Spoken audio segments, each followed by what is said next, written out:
Hello everybody, it's Holly from Besotted Orchids. I am coming to you today to talk about dendrobiums. All sorts of dendrobiums, so many different stages of where they are. So, before we get into that, thank you so much for joining me today. We do have some new subscribers, and I have missed a few. I will have to just go back periodically and give a little thank you to you all. But if I did them all in one day, you guys would leave. There's quite a few I've missed. So we have H.R. Frias. I hope I'm pronouncing that correctly. James Oliver. Tanishi Inam. Trudy Pincer. And Chris Thompson.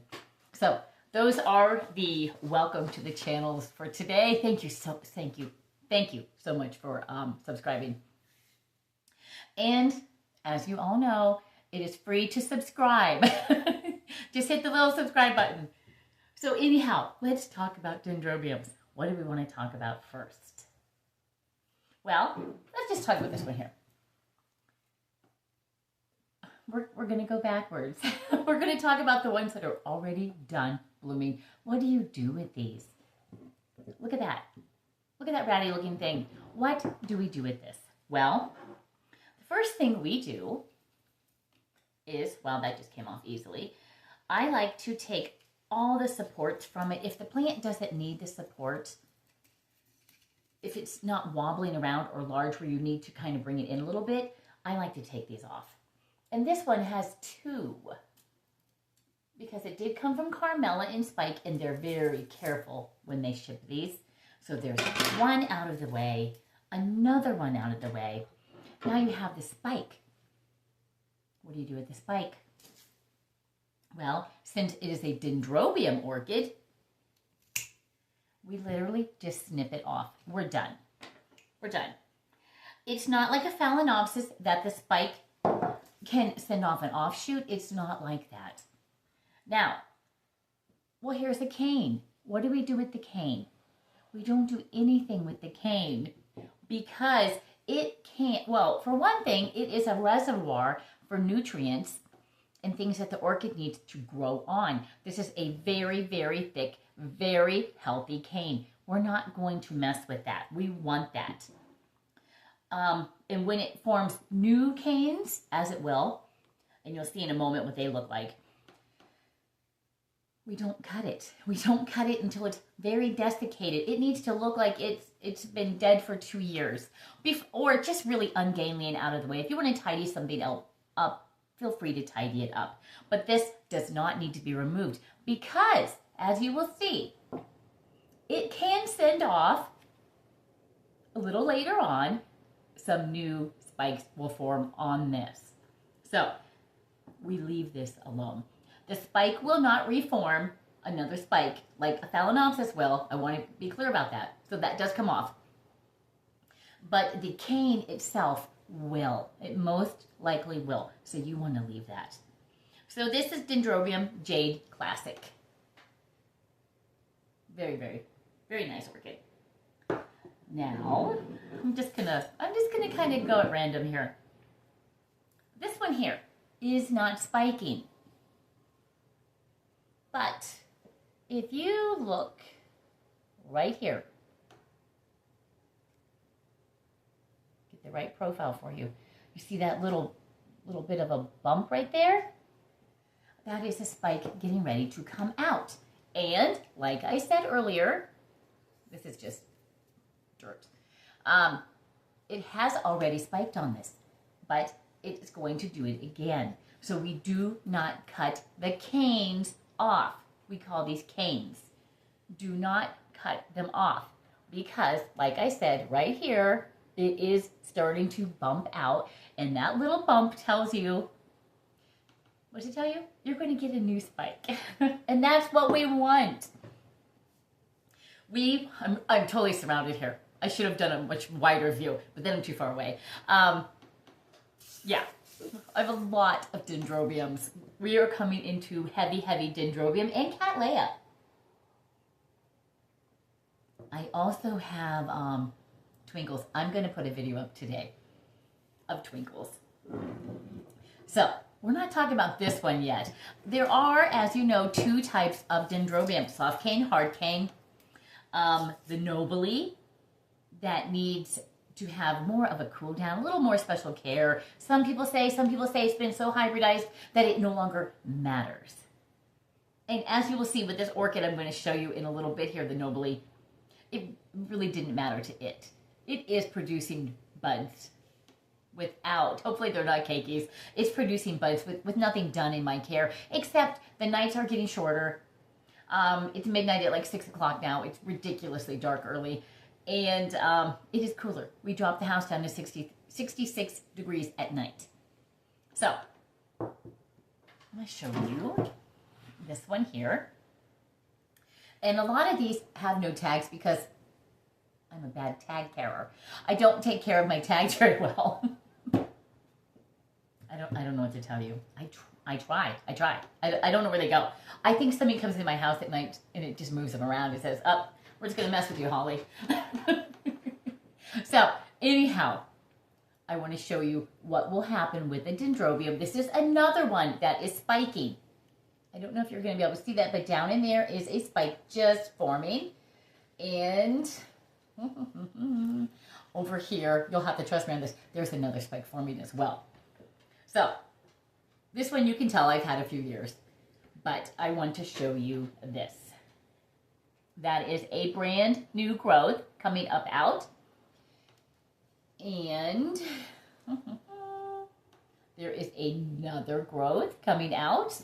1, 2, oh, there's 3. There are a total of 3 new growths forming on this, which is fabulous because as you're going to see in a moment, I have one that has lots of different spiking, flowering. They're actually flowering, but you wouldn't get that if you didn't have a lot of growth on it. One with mainly one big cane, you're going to get one spike. But if you have multiple canes because you've taken good care of your plant, you're going to see multiple spikes, which is really, really good. So this one is healthy. 3 new growths on it. You see how they just pop up through? Oh my goodness. So one day you'll just see a tiny little nubbin, and then the next day it just very quickly. They come on very quickly. So doing well. I'm happy with this. So we're going to put this one aside. We're just going to kind of move through them. I'm going to save the big, beautiful, blooming one for last. I only have one that's fully open at the moment. I have so many, several, so many for me that are spiking. Here is one I've had probably, oh my gosh, I don't know, maybe 4 years. It's a giant. Now I do want to show you this. You can get smaller varieties. This one, no matter how wonderful, how magnificent the care is, how everything's perfect in its life, it's never going to be this big of a Dendrobium. This one's just massive. and they can be. So you need to watch that when you are buying a Dendrobium, any orchid of any sort. You do need to, I don't worry about the height. I just don't care about that. But some of them are shorter, and they will stay shorter. This is it. It might, future ones might get an inch or so taller. That's no big deal. This is a relatively short Dendrobium, and I wish I had the name for you. When it blooms, we will look up I have a pile of tags. I have the tags. There's a lost pile of tags. It's like the lost and found for tags. But I want to show you this.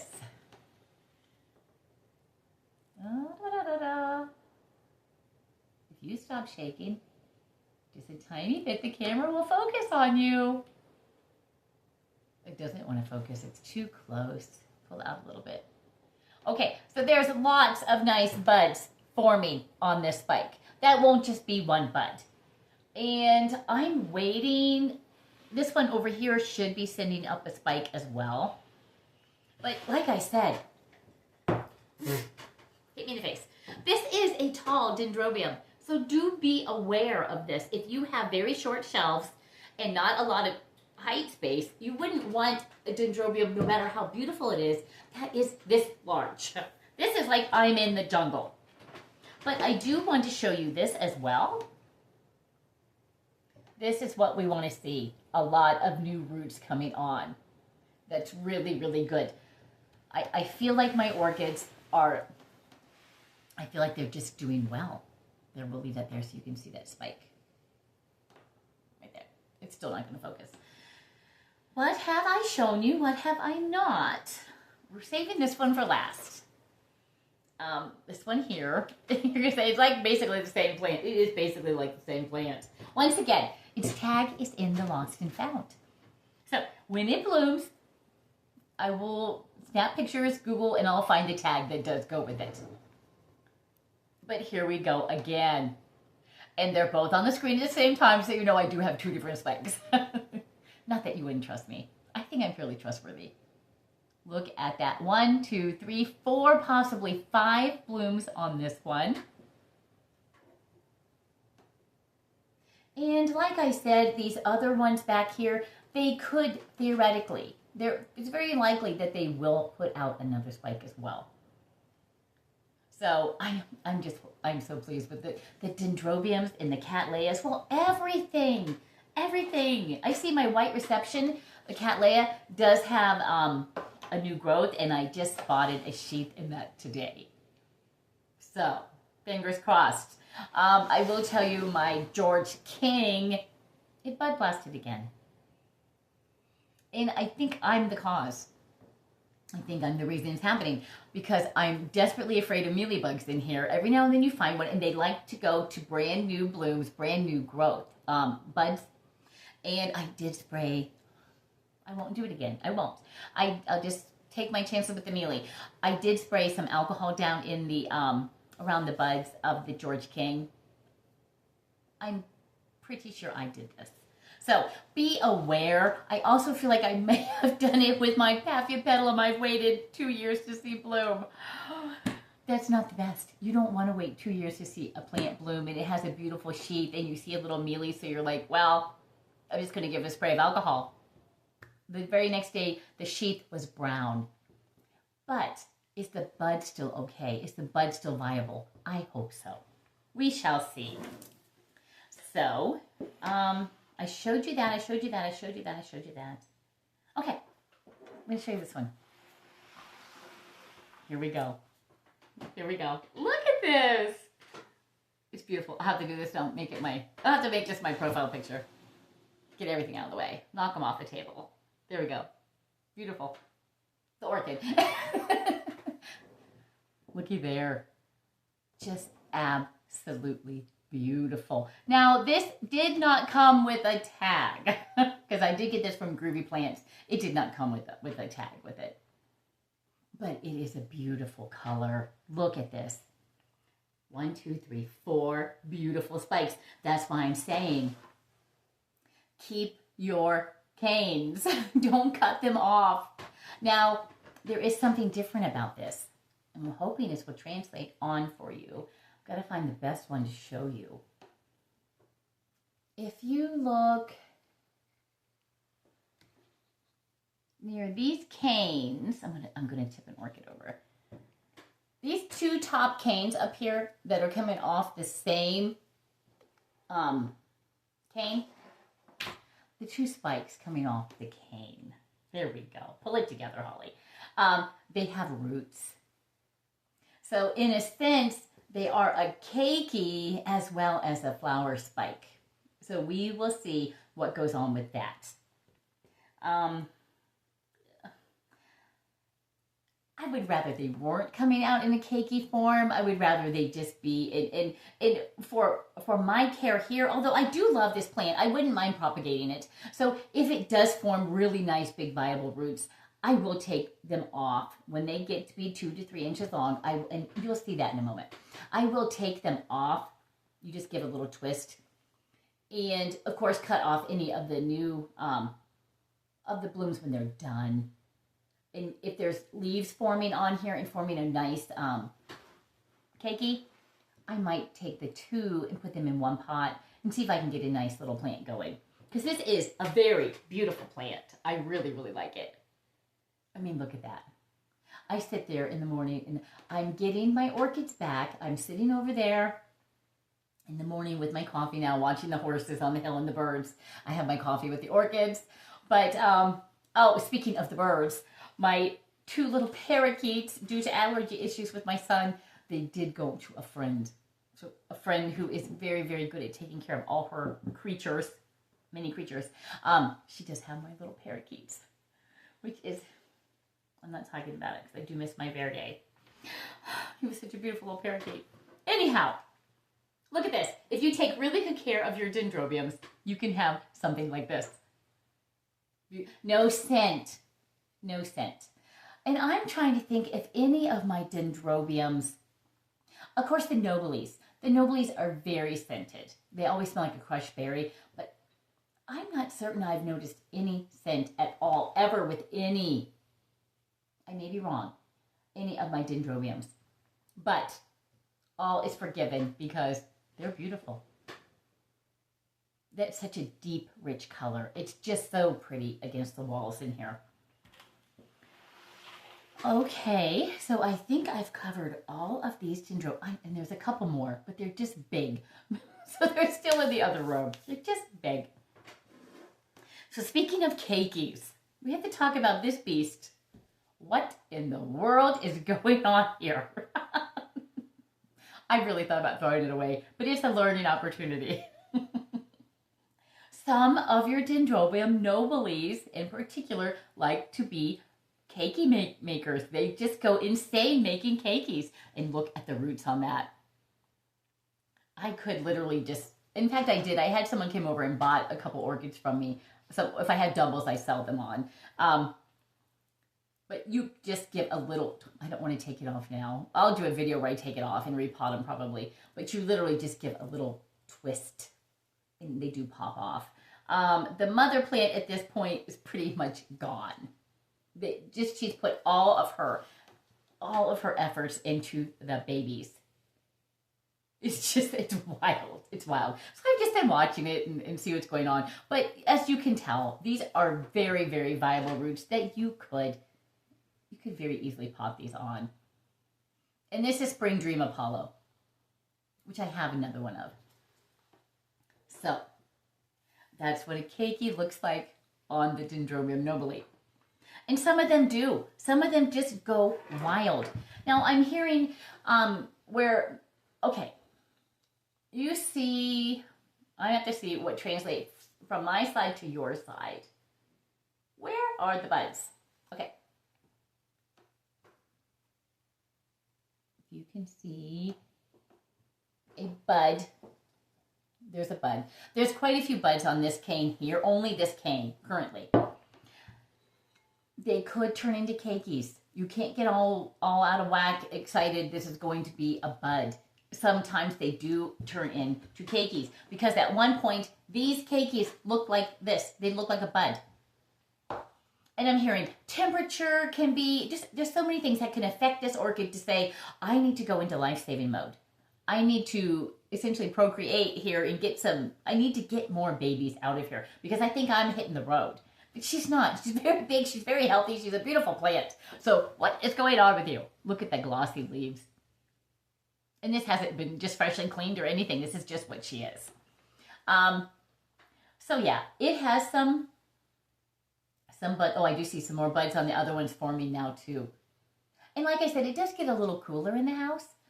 In the evening down to 66. So that could be what's spurring it on. No new growth in here at all. But it's kind of the wrong time for it anyhow. But some orchids don't care what time of year it is. If they want to produce growth, they're going to produce growth. That's why I still go ahead and lightly feed all winter. I just feed all winter. I don't stop the feed. I mean, every few I just flush with water. But I don't stop the feed because I have an orchid over here with 3, and many of them in my collection with new growth on them. So I don't want to starve them of those nutrients that they would need. But yeah, and this is a case in point. Here's the big new, beautiful, beautiful new growth. This is the latest one it grew. Fabulous. Grew under my care, might I add. And these are the ones that it would have come from, oh yeah, it is, oh, I see a keiki forming back here. Wow. Anyhow, the older canes over here, you can see where the buds used to be. So this is my brand new cane that I grew in my care. And this one, believe it or not, has a tag as well. Dendrobium Love Memory Fizz. A beautiful white orchid with almost a purpley center. It smells like crushed raspberries. I believe that a lot of the Dendrobium nobilis do smell like a crushed raspberry. They really do. It's a delightful, delightful scent. Of all the orchids, they're the top. They're one of the top for me. I say the Maxillaria tenuifolia, the coconut orchid, Maxillaria tenuifolia, that does smell really good. I also love the cattleyas that smell like roses. But this might beat them all out because it's such a crisp, clean berry fragrance. It's just absolutely beautiful. And as you can see, a little root is starting to escape. And there's a little green tip on that root, so the root is not done growing. We like to see the green tips. It's an actively growing root. And you wouldn't want to harm this. It wants to come up over the pot. I don't care. It can go and do what it wants to do. This pot is nowhere near to needing to be repotted, even though that little root is snaking its way out. There is so much room in there for more. Don't repot. There's no reason to up pot if there's room. Now, if an orchid has moved itself one direction, and they do typically move in one direction, if they've moved themselves totally out where there's no more room in the pot, but like the back half is just bark, you can reposition that very easily. It doesn't mean you need to upsize the pot. You just maybe need to reconfigure how the orchid is sitting in the pot. Because once they start moving in a soldierly manner one direction, they're going to continue to do so most likely. So they're not going to go backwards. They go forwards. In most cases, they go forwards. I don't want anybody saying, mine don't do that. Mine grow from all directions. Which they can. I mean, look here. But they're coming off of different growths as well. I have 2 brand new growths here, and I have 1 over here. So it's not a hard and fast rule, but typically they do kind of go one direction. And when you're out of pot, you're out of pot. And you need to scoot it back and then reconfigure the bark or add some new bark. So, have I showed you everything I want to show you? I think so. So we have Dendrobium, 2 species, hard cane, soft cane. And I want to say that I believe the nobilis are what they refer to as a soft cane. Probably should have researched this before I started, but I'm pretty sure these are the soft cane. But look at that. So we will see. We will follow this orchid and we will see if my Love Memory Fizz is, I can work on my memory. The Love Memory Fizz is going to produce cakeys, which we don't need. We don't need any more nobly cakeys. Look at that. That's almost creepy. That's a little creepy. Yeah. I should have done a video on this at Halloween, the spiders. It's very creepy. It even feels creepy. These are creepy. So on that note of creepiness, yeah, I have a lot of things going on. I hope you learned a little bit about the Dendrobium. I do want to tell you how I water them. I do like to let the pot, and as you see, most of these are in terracotta, which is what I prefer. Terracotta with bark and a little bit of sphagnum moss to help maintain the moisture. And they have holes in the side. I don't worry that everyone has a hole in the side because the terracotta does transpire. It goes in and out. Word correct? I don't know. But yeah, the moisture can leave anywhere in this pot. It doesn't necessarily need the hole. So anyhow, lots of dendrobiums coming up. I do water when the bark is approaching dry. I would never water when the bark was still, say I was going away for 3 days, which I can't do because I have chickens and dogs and all this whatnot. Not to mention the orchids. But if the bark was still wet and I was just leaving for like say 3 to 4 days, I still wouldn't water. Even if it's just damp, because it's just a lot, especially in the winter time. In the winter, It's always better to air, if you're in a cold climate, such as we are, it's better to err on the side of a little dry in the wintertime. And also, if you're watering in the winter, try to water in the morning.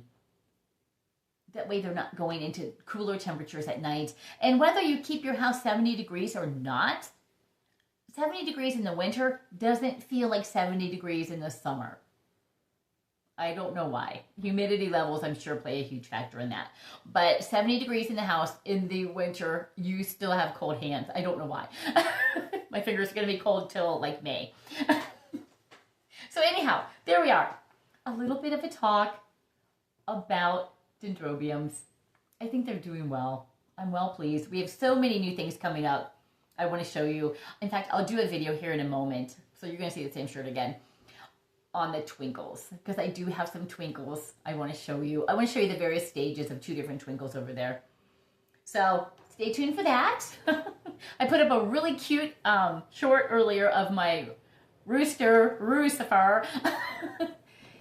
He's a sweetheart. He's not a bad rooster. I probably shouldn't have named him that. But he's protective of the hens, as he should be, because we have eagles and we have hawks. So you need a rooster out here.